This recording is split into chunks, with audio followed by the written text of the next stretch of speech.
Hello friends, this video on Principles of Inheritance Part 13 is brought to you by examfear.com. No more fear from exam. With time came up other concepts of dominance because other scientists were also studying the field of genetics, and they were also coming up with new results from new experiments.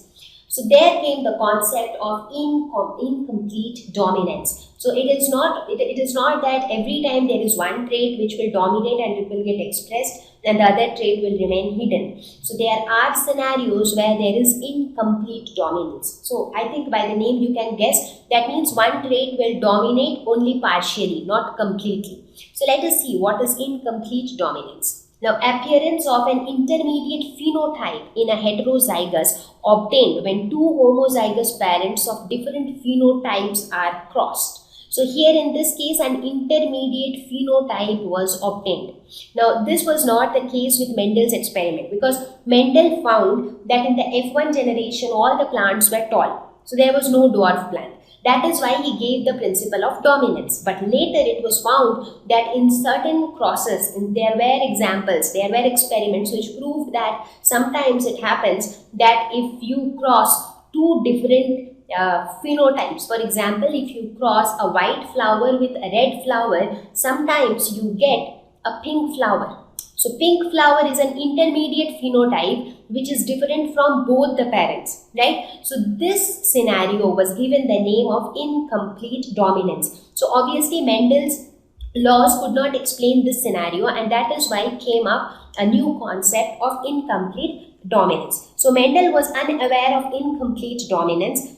So as per Mendel, the phenotype of the offspring will be similar to one of the parents. So it has to be either, as per Mendel, if a red flower is being crossed with white flower, the offspring will either be red or white. It cannot be anything in between because Mendel believed that there is no blending between the alleles. So there is no intermediate phenotype which is possible. But that was not true. It was actually observed the other way around. So incomplete dominance is also known as semi-dominance. Semi means half.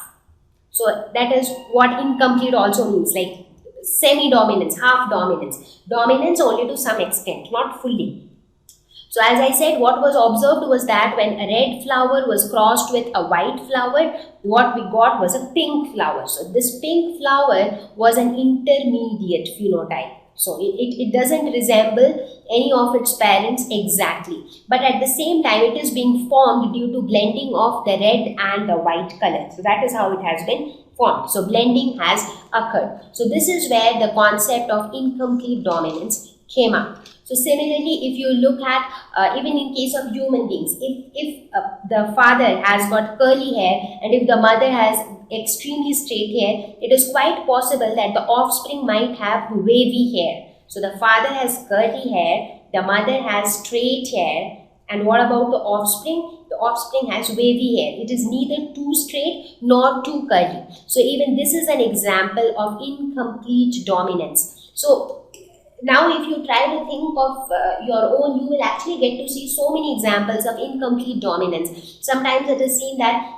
an organism which is maybe black in color, another organism white in color, when a crossing is done between them, it is seen the organism which is produced is grey in color. So all these kind of scenarios come up due to blending, and these are all examples of incomplete dominance. So let us look at a monohybrid cross for incomplete dominance. So what happens in such kind of a cross? So we will take the same example of the red flower and the white flower, but now we will talk in terms of the phenotypes and genotypes, and we will try to see what exactly happens in incomplete dominance.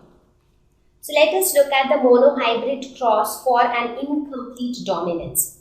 So first let us have a look at the parental generation. So here what are we going to do? We are going to cross white flowers with red flowers. And what is observed is when the red flowers and the white flowers are crossed with each other, the F1 generation has the pink flowers. So basically the red flowers are denoted by, we can write them as capital R, considering, because we are considering here that the parental generation was homozygous. So here also for the white flower it was small r, So they were small r, small r. So what are the gametes you think could this give? The only gamete that this could give was capital R. The gamete that this could give was small r. So what was the genotype for this? The pink flowers, they were capital R, small r. So the only difference is that as per Mendel, he said that okay, if capital R is dominating, it should have been all red flowers. But that was not the case. Here we saw that all the flowers were pink. So this showed that there was some sort of blending between the red and the white, and that is how an intermediate phenotype was formed.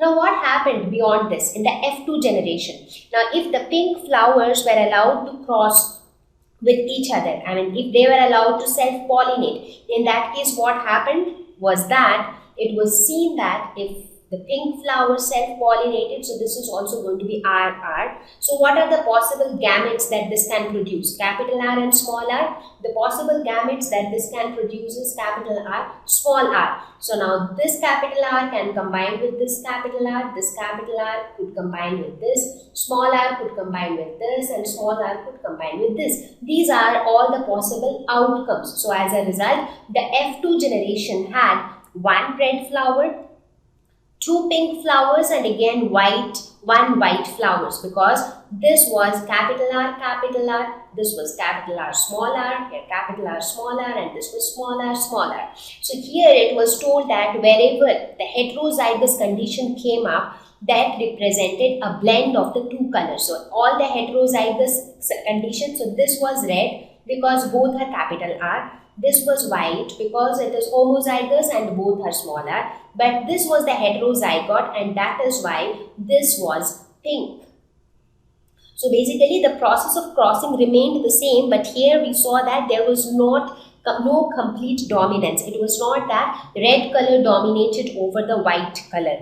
So instead they both mixed up together, they blended together to form pink flowers. So that was seen in case of incomplete dominance. Now let us look at incomplete dominance from the Punnett square point of view. Let us try to draw the Punnett square for incomplete dominance. So if you talk about the parental generation, so how was the parental generation? It was homozygous red crossed with homozygous white. So what were the possible gametes from here? Capital R. Possible gametes from here was small r, right? So what would be the F1 generation? It will be capital R, small r, right? Now this capital R, small r was further crossed with capital R, small r. So the possible gametes here was capital R, small r, and here it was capital R, small r. So now we will draw the Punnett square. So for Punnett square, what do?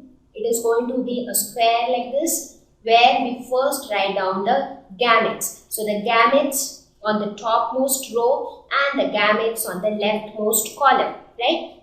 And now we write the combinations, and this is how the combination looks like, right? So if you look at the output of the Punnett square, what do we see? This is going to be red, this is going to be pink, this is going to be pink, and this is going to be white. So how many red flowers do we see? So the red flowers, just one red flower out of 4.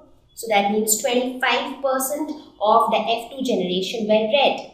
Now if you look at the white flowers, so again white flower was also just 1 out of 4. So that is 25% of the output were white flowers. And what about the pink flowers? So the pink flowers, 2 of them were pink. So 2 out of 4, so 50% of them were pink flowers. So you can say what is the phenotypic ratio here? So here the phenotypic ratio, so this was the F2 generation. So now if you talk about the phenotypic ratio here, now just remember Mendel's rules of inheritance. As per Mendel's rule, the phenotypic ratio in this case would have been 3:1, because pink would have also come under the category of red. But here in this case, the phenotypic ratio will be 1:2:1, because red is to pink is to white.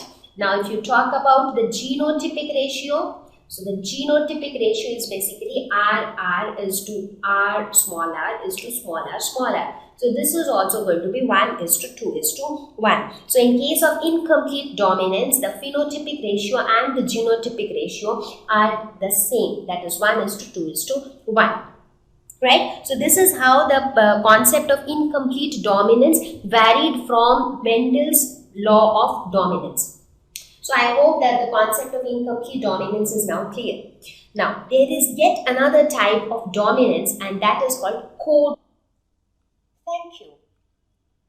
Please visit www.examfear.com to watch more videos, attempt free online test, get free study material, find tutors and mentors. Thank you once again.